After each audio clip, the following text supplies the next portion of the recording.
Quelle est l'origine de l'univers? Pendant longtemps, nous n'avions aucun moyen de répondre à cette question. Nous avons alors inventé des mythes pour nous aider à expliquer nos origines, ainsi que les origines du monde, ainsi que finalement tout ce qu'on ne comprenait pas. L'ensemble de ces mythes forme ce qu'on appelle la cosmogonie. Puis la science est arrivée, et nous avons commencé à mieux comprendre. Nous pouvions tester nos idées, et à mesure que nous devenions de plus en plus confiants dans cette démarche, nos idées ont grandi. Nous pouvions comprendre l'origine de l'univers et son évolution. Ce domaine particulier de l'astronomie s'appelle la cosmologie. Salut à tous, je m'appelle Sébastien Beaucourt, je suis médiateur scientifique au Planétarium de Reims. Si vous êtes nouveau sur cette chaîne, je partage avec vous mes connaissances en astronomie, ainsi que tout ce que je n'ai pas le temps d'évoquer dans mes séances de planétarium. Alors au début du XXe siècle, les scientifiques savaient que la Terre était très ancienne. La théorie de l'évolution de Darwin impliquait que notre planète devait avoir au moins plusieurs millions d'années d'existence. Le physicien William Thomson, plus connu sous le nom de Lord Kelvin, estime alors l'âge de la Terre à au moins 1 million d'années, le temps nécessaire pour qu'elle puisse se refroidir. Mais quel était l'âge de la Terre exactement? Personne ne le savait. Quant à l'univers lui-même, logiquement, il devait être aussi vieux, voire plus vieux que la Terre. La théorie qui faisait consensus à l'époque était que l'univers était statique. Il est et a toujours été comme nous le voyons aujourd'hui. Autrement dit, il n'a pas d'évolution et donc pas d'histoire. Les étoiles naissent et meurent, mais dans l'ensemble, les choses sont restées à peu près en l'état. L'univers a toujours existé, et existera toujours, et il y aura toujours des galaxies dans l'univers. C'est ce que pensait la communauté astronomique au début du XXe siècle. Pour essayer de comprendre les observations qu'ils réalisent avec leur télescope, les astronomes les insèrent dans un cadre qui regroupe toutes les choses que nous pensons déjà savoir. Quand l'observation ne colle pas avec le cadre, c'est un problème. Peut-être que l'observation est fausse, ou peut-être que nous l'interprétons mal, ou peut-être même que le cadre lui-même est faux. C'est un grand pas à franchir, et il faut une bonne dose de scepticisme pour remettre en cause nos connaissances. La science peut être vue comme une tapisserie, et quand vous tirez sur un fil, parfois il faut retisser une grande partie de la tapisserie. Parfois, c'est très rare, mais parfois, vous devez tirer sur ce fil. Alors la dernière fois que ce fil fut tiré, c'était en 1912. Cette année-là, l'astronome Vesto Slipher a réalisé des spectres des soi-disant nébuleuses en spirale, dans l'espoir d'avoir un aperçu sur leurs caractéristiques. Alors pour rappel, ce qu'on appelait les nébuleuses spirales à l'époque, c'est l'ancien nom qu'on a donné aujourd'hui aux galaxies. Slipher consacra plusieurs années à ces observations. Et en 1917, alors qu'il avait observé 25 nébuleuses spirales, il trouva quelque chose d'étonnant. Lorsqu'il examina leur spectre, il vit que presque tous étaient fortement décalés vers le rouge. En d'autres termes, la plupart de ces objets s'éloignaient de nous à de très grandes vitesses, plusieurs millions de kilomètres par heure. Qu'est-ce que cela pouvait signifier? À ce stade, deux hypothèses de travail différentes ont commencé à converger. L'une venait d'un théologien et physicien belge, Georges Lemaître. Dans les années 1920, il avait étudié le travail d'Albert Einstein, et notamment les équations traitant du comportement de l'univers dans son ensemble. Einstein en avait conclu que l'univers était statique. Mais Lemaître n'était pas d'accord. Il pensait que l'univers était en expansion ou en contraction, ce qui correspondait mieux aux équations. Et étant donné les décalages vers le rouge observés par Slipher, il a proposé que l'univers lui-même était en train de s'agrandir. C'est pourquoi les galaxies semblaient s'éloigner de nous. Indépendamment de Lemaître, le physicien russe Alexandre Friedmann était arrivé à la même conclusion. Au même moment, les astronomes essayaient de déterminer les distances des nébuleuses spirales. Comme nous l'avons vu dans l'épisode sur le calcul des distances des galaxies, Edwin Hubble était à l'avant-garde dans ce domaine. Il a observé des étoiles variables dans la galaxie d'Andromède, ce qui lui a permis d'obtenir la distance de cette galaxie. Il a ensuite observé certaines des galaxies déjà observées par Slipher, et à mesurer leur distance. Lorsqu'ils ont comparé les distances au décalage vers le rouge observé par Slipher, ils ont constaté que plus la galaxie est loin, plus elle s'éloigne rapidement de nous. Permettez-moi de répéter cela, car c'est extrêmement important. Plus une galaxie est éloignée, plus sa vitesse de fuite augmente. D'autres astronomes avaient également trouvé des résultats similaires, mais les travaux de Hubble se sont imposés comme une référence. Après de nombreux tests, nous savons maintenant que cette observation est correcte. Pour chaque galaxie lointaine que nous observons, leur spectre est toujours décalé vers le rouge. Toutes les galaxies s'éloignent de nous, ce que confirma les travaux de Lemaitre et Friedman. L'univers est bien en expansion. Alors comment comprendre cela? Lemaitre lui-même a suggéré d'imaginer que l'horloge cosmique fonctionne à l'envers. À l'heure actuelle, alors que le temps passe inexorablement, toutes les galaxies s'éloignent de plus en plus de nous. Mais ça veut dire que dans le passé, elles étaient beaucoup plus proches. Reculez suffisamment l'horloge, et les galaxies se rapprochent jusqu'à ce qu'à un moment donné dans le passé, tout l'univers se condense dans une boule très dense et très chaude. C'est étrange, n'est-ce pas? Il est difficile d'imaginer que tout l'univers, chaque étoile, nébuleuse, galaxie, chaque atome, électron et proton, toute cette matière puisse se comprimer dans la taille d'une tête d'épingle. Mais c'est ce que nous disent les équations et les observations. Lemaitre a appelé ça la théorie de l'atome primitif. Si vous rassemblez toute l'énergie partout en un seul endroit, la température de cet endroit va être extrêmement élevée. Quand l'univers n'était qu'un petit point, il devait donc être extrêmement chaud. Puis, pour une raison quelconque, il s'est soudainement dilaté et a commencé à se refroidir. Cela ressemble beaucoup à une sorte d'explosion impliquant tout l'univers. Dans les années 1950, l'astronome Fred Hoyle utilisa le terme de Big Bang pour critiquer cette théorie lors d'une émission de radio.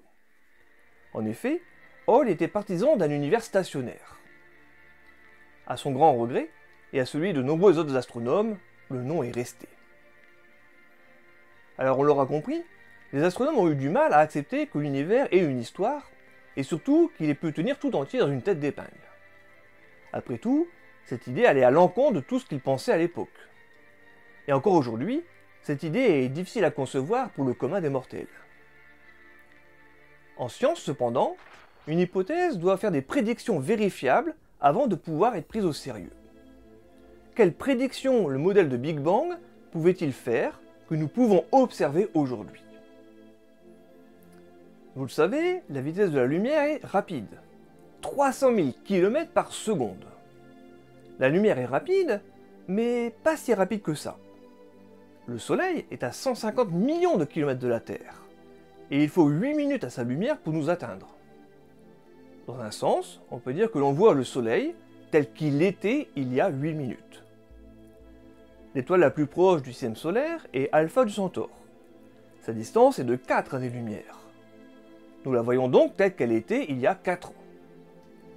La galaxie Andromède est à 2,5 millions d'années-lumière d'ici. La lumière que nous recevons a quitté cette galaxie lorsque l'Australopithèque gambadait sur Terre. Plus les objets sont éloignés, plus nous les voyons dans le passé, le temps que leur lumière nous parvienne. C'est un outil crucial pour la cosmologie. En observant des objets très lointains, nous pouvons voir l'univers quand il était jeune. On pourrait penser qu'avec cette méthode, il est possible de remonter jusqu'au moment du Big Bang. Mais il y a un problème. À un moment, l'univers était si dense et si chaud que les photons, c'est-à-dire les particules qui transportent la lumière, ne pouvaient s'en extraire. L'univers était en fait opaque à la lumière. Mais au fur et à mesure qu'il se dilatait, la lumière a pu s'en échapper. Si nous regardons assez loin en arrière, ce moment dans le temps où l'univers est devenu transparent à la lumière, nous pouvons le voir. À quoi ressemble ce moment? En examinant les équations qui décrivent le modèle de Big Bang, les astronomes peuvent prédire quand ce moment s'est produit dans la vie de l'univers. 380 000 ans après le Big Bang.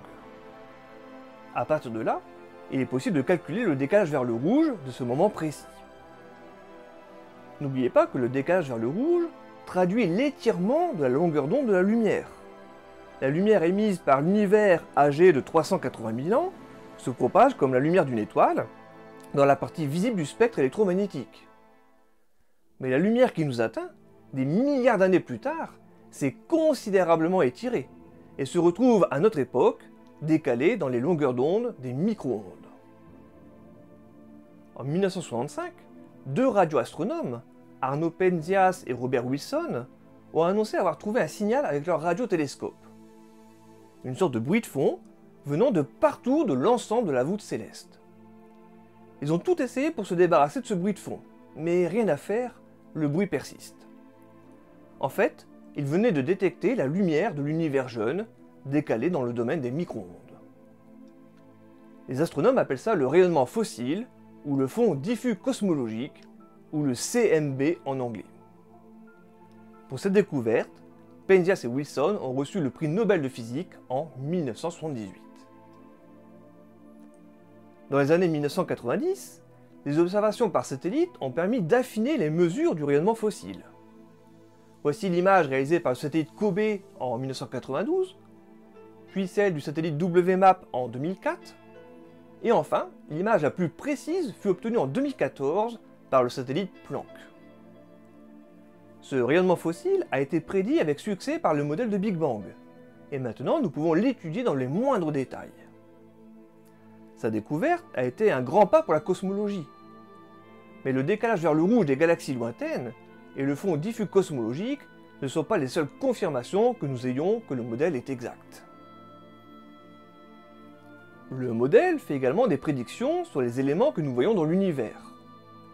Au début, lorsque l'univers était dense et chaud, seules les particules subatomiques pouvaient exister. Mais à mesure que l'univers se refroidissait, pendant une brève période, les particules pouvaient fusionner et former des éléments plus lourds. Le modèle du Big Bang prédit ainsi l'abondance des éléments chimiques par rapport à l'hydrogène et qui se trouvent être conformes à ce que nous observons. De plus, la taille et les formes des grandes structures du cosmos correspondent également à ce que prédit le modèle de Big Bang. Pour le moment, ce modèle explique assez largement ce que nous voyons dans l'univers. Mais qu'est-ce que ça veut dire concrètement ? Alors si vous avez l'idée que le Big Bang est une explosion dans l'espace et que depuis tout s'éloigne, eh bien c'est complètement faux. Il faut considérer l'univers comme une chose, un objet physique qui a des propriétés propres. Une sorte de tissu élastique, par exemple, sur lequel toute la matière est posée. C'est ce qu'on appelle l'espace-temps. Et cet espace-temps peut être déformé et courbé par la masse. C'est ce que nous interprétons comme la gravité. Quand les astronomes parlent de l'expansion de l'univers, ça ne veut pas dire que la distance entre les galaxies augmente. Ça, c'est faux. L'expansion de l'univers signifie qu'en fait, c'est l'espace lui-même entre les galaxies qui se dilate. Et c'est ça qui contribue à éloigner les galaxies. Vous pouvez voir les choses comme ceci. Imaginez que vous tenez dans votre main un double décimètre, mais que celui-ci est élastique. Lorsque vous tirez dessus à chaque extrémité, il s'allonge et la distance entre les graduations s'élargit. Lorsque la règle double de longueur, les marques des graduations, qui ont commencé à 1 mm d'intervalle, sont maintenant distantes de 2 mm. Et les graduations distantes de 10 cm sont désormais distantes de 20 cm. En d'autres termes, plus une chose est éloignée, plus elle semble s'éloigner rapidement. C'est exactement ça que nous disent les décalages vers le rouge des spectres des galaxies. Cela signifie également que les galaxies ne bougent pas, elles sont immobiles, et c'est bien l'espace entre elles qui se dilate.